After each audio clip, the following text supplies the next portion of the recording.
एक ऐसा मैच जिसमें घायल हो चुके युवराज सिंह और महेंद्र सिंह धोनी के तूफानी छक्कों को देखकर पाकिस्तानी खिलाड़ियों और फैंस की सांसें मानो थम सी गई थी। ऐसा लग रहा था मानो ये क्रिकेट मैच नहीं बल्कि जंग का मैदान था। अपनी हार नजदीक देखकर पाकिस्तान के सिरफिरे खिलाड़ियों ने घायल युवराज सिंह से पंगा ले लिया था और युवराज सिंह से कुछ ऐसा कह दिया था जिसको सुनना किसी भी हिंदुस्तानी को बर्दाश्त नहीं था। और इसके बदले में युवराज और धोनी ने मिलकर एक ऐसी पारी खेल डाली जिसे याद कर आज भी पाकिस्तानियों की रूह कांप उठती है। मैच में एक समय ऐसा तक आ चुका था जब घायल युवराज सिंह खेलना तो दूर खड़े तक नहीं हो पा रहे थे। पूरे देश की सांसें कुछ पल के लिए अटक चुकी थी, लेकिन फिर ऐसा क्या हुआ कि जिसके बाद युवराज सिंह और महेंद्र सिंह धोनी ने पागलपन भरी पारी खेलकर इतिहास रच दिया। ये जानने के लिए इस वीडियो को पूरा जरूर देखना दोस्तों, और साथ ही इस वीडियो को लाइक करके कमेंट में जय हिंद जरूर लिखना।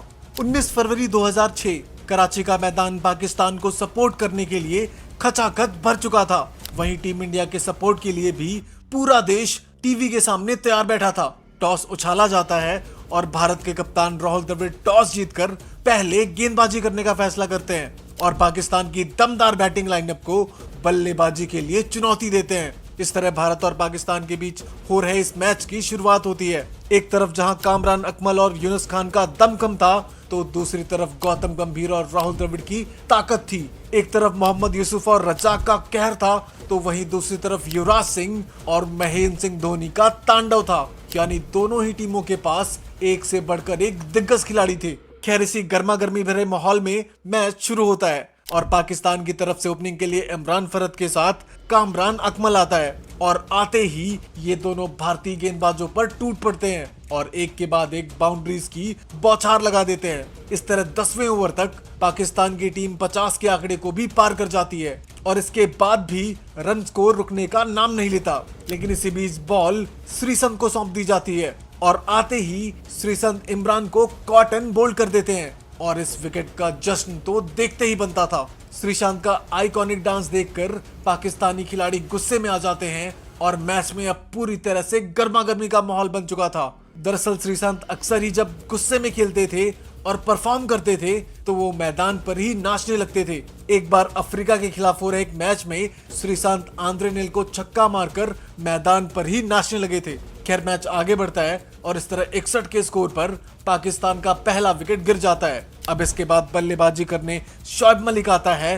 वहीं 13वें ओवर में एक बार फिर से श्रीशांत की वापसी होती है, जो एक बार फिर से आते ही कामरान अकमल को पवेलियन का रास्ता दिखा देते हैं। इस तरह 70 के स्कोर पर पाकिस्तान को दूसरा बड़ा झटका लगता है। हालांकि असली मजा तो तब आया जब 15वें ओवर में श्रीशांत ने एक बार फिर से अपना जादू दिखाते हुए शोएब मलिक को भी आउट कर दिया। इस तरह श्रीशांत ने बैक टू बैक अपने 3 ओवर में 3 बड़े विकेट ले लिए थे और पाकिस्तान को पूरी तरह से बैकफुट पर ला दिया। जहां 60 रनों पर पाकिस्तान का कोई भी विकेट नहीं गिरा था और रनों की बारिश हो रही थी, उसी पाकिस्तान को श्रीशांत ने 77 के स्कोर पर 3 विकेट लेकर खदेड़ दिया था। श्रीशांत के बारे में कहा जाता था कि श्रीशांत जैसा एग्रेसिव और अटैकिंग गेंदबाज टीम इंडिया को फिर कभी नहीं मिला। श्रीशांत अपने आप में एक चलता फिरता आग का गोला हुआ करता था। खैर, मैच आगे बढ़ता है और अब क्रीज पर मोहम्मद यूसुफ के साथ इंजमामुल हक होते हैं, जो पाकिस्तान की ढेर होती हुई पारी को संभालने की कोशिश करते हैं और इसी बीच कुछ तगड़े शॉट्स भी देखने को मिलते हैं।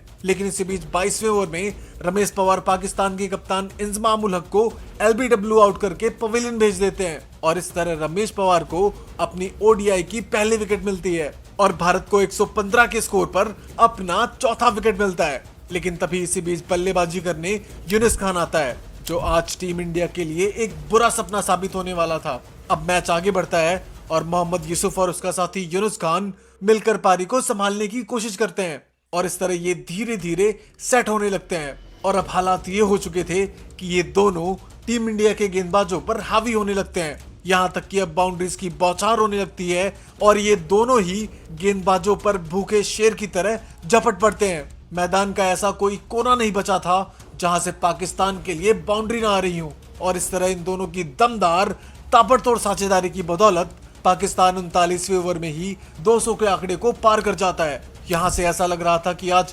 पाकिस्तान 350 रन के आसपास टारगेट सेट कर देगा। हालांकि इसी बीच 41वें ओवर में अजीत अगरकर मोहम्मद यूसुफ को कैच आउट करवाकर वापस भेज देते हैं और आखिरकार 210 के स्कोर पर भारत के हाथ 5वां विकेट लगता है। हालांकि यूनुस खान अभी भी क्रीज पर मौजूद था, जो अब गेंदों को मैदान के बाहर मार रहा था। वहीं उसके साथ बल्लेबाजी कर रहा अब्दुल रज्जाक भी अब पूरे मूड में दिख रहा था, लेकिन 239 के स्कोर पर आरपी सिंह उसे भी बेंच पर बिठा देते हैं। हालांकि यूनुस खान कहीं से भी रुकने का नाम नहीं ले रहा था और मुसीबत तो तब बढ़ी जब यूनुस खान ने 50 भी पूरी कर ली। लेकिन इसी बीच दर्शकों को जहीर खान का एक जबरदस्त क्लीन बोल्ड देखने को मिलता है, जिसे देखकर पाकिस्तान पूरी तरह से दंग रह गया। हालांकि यूनुस खान की शानदार पारी और तेज तर्रार फिनिश की बदौलत पाकिस्तान ने 50 ओवर में 286 रन स्कोर बोर्ड पर टांग दिए, जिसका सारा लेखा जोखा आप इस स्कोर कार्ड में साफ देख सकते हैं। आपको बता दूं कि ये स्कोर उस दौर का एक तरह से विनिंग टारगेट ही माना जाता था। हालांकि भारत के पास भी दमदार बल्लेबाजों की कोई कमी नहीं थी, लेकिन उस दौर में पाकिस्तान की टीम में रफ्तार के सौदागरों की कोई कमी नहीं थी और इसलिए भारत के लिए स्कोर किसी पहाड़ से कम नहीं था। लेकिन जिस टीम में युवराज जैसा सिक्सर किंग, धोनी जैसा फिनिशर और रैना और गंभीर जैसे खूंखार शेरों के साथ राहुल द्रविड़ जैसा क्लासिकल बल्लेबाज हो, उस टीम के लिए बड़े से बड़ा टारगेट भी छोटा लगता था और इस तरह असली खेल तो अब शुरू होने वाला था। 287 रनों के जवाब में भारत की जवाबी कार्रवाई शुरू होती है और टीम इंडिया की तरफ से ओपनिंग के लिए गौतम गंभीर के साथ खुद कप्तान राहुल द्रविड़ आते हैं। गौतम गंभीर आते ही दूसरे ओवर में एक तगड़ा चौका ठोक देते हैं और अपनी पारी का आगाज करते हैं, लेकिन राहुल द्रविड़ का बल्ला भी भला कब तक शांत रहने वाला था। इसी बीच द्रविड़ के बल्ले से भी एक तगड़ा चौका देखने को मिलता है। वहीं दर्शकों में खुशी की लहर तो तब देखने को मिली जब गौतम गंभीर ने आगे बढ़कर एक हवाई फायर कर दिया। गौतम गंभीर वैसे तो संभल कर खेलते थे, लेकिन आज वो कुछ अलग ही अंदाज में बल्लेबाजी कर रहे थे और इसके बाद गौतम गंभीर ऑफ साइड में एक तेज तर्रार चौका ठोक देते हैं और इसी के साथ टीम इंडिया ने 10 ओवर में बिना कोई विकेट गंवाए 50 रनों का आंकड़ा पार कर लिया था। लेकिन इसी बीच 15वें ओवर में एक एच के चलते गौतम गंभीर अपना विकेट गंवा बैठे और आखिरकार 69 के स्कोर पर भारत को पहला बड़ा झटका लगा। इस विकेट के बाद पाकिस्तानियों का नंगा नाच पूरे मैदान पर देखने को मिला, लेकिन वो घमंडी पाकिस्तानी ये भूल चुके थे कि उनका बाप यानी युवराज सिंह क्रीज पर आ चुका है, जो आज उनकी मौत बनकर आया है। खैर, मैच आगे बढ़ता है और नंबर 3 पर बल्लेबाजी करने युवराज सिंह मैदान पर आते हैं, जो आज पाकिस्तान के लिए मानो मौत का सौदागर बनकर आए थे, जो मैदान पर पाकिस्तान का जनाजा सजाने वाले थे। और युवराज आते ही एक खूबसूरत कवर ड्राइव जड़ देते हैं, जो युवराज सिंह की क्लास को साफ दिखा रही थी। इस तरह अब ये दोनों सलामी बल्लेबाज टीम इंडिया के स्कोर को आगे बढ़ाते हैं और टारगेट की तरफ तेजी से आगे बढ़ते हैं। इसी बीच 23वें ओवर में भारत 100 रन के आंकड़े को भी छू लेता है। हालांकि जीत अभी कोसों दूर दिख रही थी और तभी दर्शकों को राहुल द्रविड़ की स्ट्रेट ड्राइव देखने को मिलती है। इस शॉट के साथ द्रविड़ ने बता दिया था कि आखिर क्यों उन्हें दुनिया द वॉल के नाम से जानती है। खैर, मैच एक बार फिर से आगे बढ़ता है और तभी युवराज सिंह भी नजाकत दिखाते हुए एक तगड़ा चौका ठोक देते हैं, जिसे देखकर गेंदबाज सदमे में चला जाता है और इसके तुरंत बाद ही राहुल द्रविड़ इस सिंगल के साथ अपनी यादगार 50 पूरी कर लेते हैं। लेकिन अफसोस कि द्रविड़ इस 50 को बड़े स्कोर में नहीं बदल पाए और शोएब मलिक को कैच थमाकर आउट हो गए। वहीं द्रविड़ का विकेट लेकर पाकिस्तान का पूरा खेमा एक बार फिर से जीत के सपने देखने लगा और जश्न का नंगा नाच करने लगा। लेकिन वो अभी धोनी की ताकत से अनजान थे, जो शेर की तरह चलकर मैदान पर दस्तक दे रहा था। हालांकि उनकी अक्ल ठिकाने अच्छी तरह से लगने वाली थी, क्योंकि धोनी और युवराज मिलकर आज कुछ ऐसा करने वाले थे जो पाकिस्तानियों को जीवन भर के लिए एक सदमा देने वाला था। मैच आगे बढ़ता है और विकेट गिरने के बावजूद भी युवराज सिंह बेफिक्र होकर एक तगड़ा चौका ठोक देते हैं। यहां से भारत को अगले 19 ओवर में लगभग 140 रन चाहिए थे, जो कि पाकिस्तान के सामने बिल्कुल भी आसान नहीं होने वाले थे। हालांकि इसके बाद युवराज और धोनी कंधे से कंधा मिलाकर स्कोर को आगे बढ़ाते हैं और 32वें ओवर में भारत के स्कोर को 150 रन के पार करा देते हैं। इस तरह अब ये दोनों टीम इंडिया की बागडोर को अपने हाथों में लेते हैं और पाकिस्तानी गेंदबाजों की जमकर धुलाई करने लगते हैं। वहीं इसी बीच MS धोनी का ये दमदार चौका देखकर तो पाकिस्तान सदमे में आ जाता है। इस समय दुनिया के 2 सबसे खतरनाक फिनिशर बल्लेबाजी कर रहे थे, जिसका अंदाजा पाकिस्तान को धीरे धीरे हो रहा था। लेकिन अभी भी सिरफिरे पाकिस्तानियों को अकल नहीं आई और वो अभी भी अपने सामने इन दोनों को कुछ नहीं समझ रहे थे। तभी इसी बीच युवराज सिंह एक ताकतवर चौका जड़ देते हैं जो टीम इंडिया के स्कोर को 200 रन के आंकड़े तक पहुंचा देता है। इस तरह 40 ओवर में भारत 200 के आंकड़े को पार कर जाता है और अब टीम इंडिया को मैच जीतने के लिए आखिर के 10 ओवर में तकरीबन 80 रन चाहिए थे, जो कि बिल्कुल भी आसान काम नहीं था। उस दौर में पाकिस्तान की घातक गेंदबाजी के सामने एक एक रन बनाना भी मुश्किल होता था। लेकिन युवराज और धोनी जब तक क्रीज पर टिके हुए थे तब तक भारतीय दर्शकों को इस मैच को लेकर कोई भी संदेह नहीं था। खैर, मैच अब धीरे धीरे एक रोमांचक मोड़ तक पहुंच रहा था। तभी इसी बीच युवराज एक तेज तरह ड्राइव शॉट ठोक देते हैं जो फील्डर के हाथ में जा पहुंचता है। लेकिन पाकिस्तान की फील्डिंग का लेवल इतना ऊंचा नहीं था कि उनके फील्डर इस शॉट को रोक पाए और यही वजह थी कि पाकिस्तान का फील्डर हाथ की बॉल को भी नहीं पकड़ पाता और युवराज को एक और चौका मिल जाता है। अभी भी भारत को 9 ओवर में 74 रन चाहिए थे, लेकिन तभी युवराज सिंह की कमर में असहनीय दर्द होने लगता है और ये दर्द इतना ज्यादा होता है कि वो जमीन पर ही लेट जाते हैं। वहीं युवराज सिंह की ये इंजरी देखकर पूरे पाकिस्तान के खेमे में खुशी की लहर दौड़ गई थी, क्योंकि पाकिस्तान की जीत के बीच में युवराज सिंह सबसे बड़ा कांटा साबित हो रहे थे जो पाकिस्तान की अंधाधुंध पिटाई कर रहे थे। इसी बीच पाकिस्तानी खिलाड़ी युवराज सिंह के पास आकर उनसे कहते हैं कि बेटा युवराज, ये मैच जीतना हिंदुस्तान के औकात के बाहर है। उधर युवराज दर्द से कराते हुए मैदान से बाहर जाने की सोच ही रहे थे कि जैसे ही उन्होंने पाकिस्तान की स्लेजिंग सुनी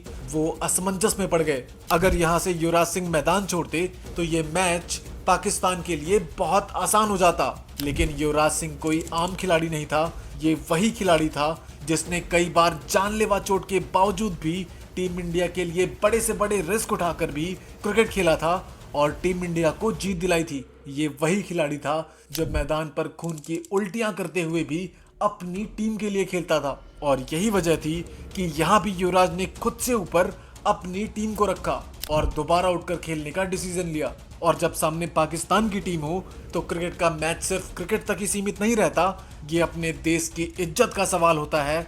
और इस तरह दर्द के बावजूद युवराज अपना बैट उठाकर खेलने के लिए क्रीज पर पहुंचे। उधर ये देखते हुए कि युवराज सिंह चोट के बावजूद खेलने जा रहे हैं, घमंडी पाकिस्तानियों ने स्लेजिंग करते हुए युवराज से ये तक कह डाला कि अब ये मैच तुम्हारा भगवान भी नहीं जिता सकता। और तो और पाकिस्तानी गेंदबाजों ने युवराज की बैक इंजरी का फायदा उठाने के लिए प्लान बनाया कि गेंदबाजी अब युवराज के शरीर पर करनी है और युवराज की कमर को हिट करना है। लेकिन वो सिर्फ ये भूल चुके थे कि जिस स्कूल में वो पढ़ रहे हैं युवराज सिंह उस स्कूल का हेडमास्टर रह चुका है। खैर फिर क्या, गेंदबाज ने युवराज की कमर पर तेज बॉल डाली और युवराज ने करारा जवाब देते हुए उसी बॉल पर चौका ठोक दिया। और इस तरह युवराज ने पूरे पाकिस्तान को बता दिया कि बच्चों, बाप बाप ही होता है। इस घटना के बाद युवराज सिंह ने पाकिस्तान से मानो पर्सनल दुश्मनी मान ली और आज रिटायर होने के बाद भी पाकिस्तान को कुत्ता बनाकर पीटने के लिए वो दूसरे खिलाड़ी भी तैयार करते रहते हैं। अभी हाल में ही युवराज ने अभिषेक शर्मा नाम का ऐसा दानव खिलाड़ी तैयार किया है जो पाकिस्तानी गेंदबाजों को देखकर ही मानो पागल सा हो जाता है और उन्हें दौड़ा दौड़ा कर मारता है। इसके बाद मैच आगे बढ़ता है और धोनी ने एक शॉर्ट बॉल पर हवाई शॉट मारना चाहा, लेकिन बॉल सीधे फील्डर के पास जा पहुंची। लेकिन जिन फील्डरों से लुढ़कती हुई बॉल भी नहीं रुकती वो इस मुश्किल कैच को भला कहां पकड़ने वाले थे। और मजे की बात तो ये थी कि पाकिस्तान का ये फील्डर बॉल को रोक भी नहीं सका और धोनी को एक जबरदस्त चौका मिल जाता है। वहीं फील्डर का रिएक्शन ऐसा था जैसे मानो उसके बगल से तेज हवा निकल गई हो और उसे कुछ पता भी ना चला हो। खैर इसके बाद अब युवराज की बारी आती है और युवराज एक ताबड़तोड़ चौका जड़ देते हैं। यहाँ से मैच भारत की तरफ तेजी से जाता दिख रहा था।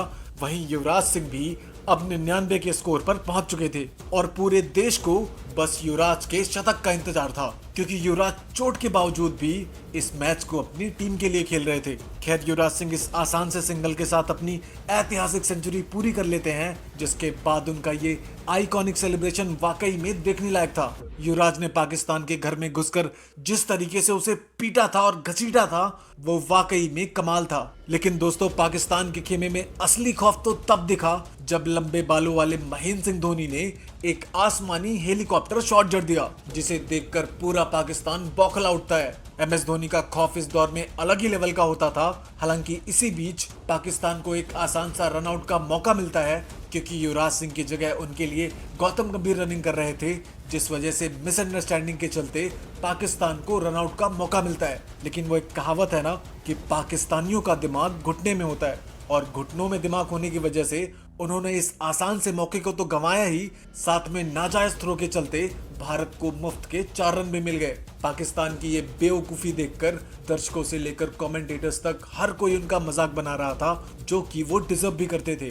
खैर, इसके बाद MS धोनी भी अपनी हाफ सेंचुरी पूरी कर लेते हैं और ये MS धोनी की 6वीं इंटरनेशनल 50 थी। अब यहाँ से टीम इंडिया को जीत के लिए 30 बॉल में सिर्फ और सिर्फ 28 रन चाहिए थे और दुनिया के 2 सबसे खतरनाक फिनिशर मैदान पर मौजूद थे, यानी भारत की जीत यहाँ से लगभग तय हो चुकी थी।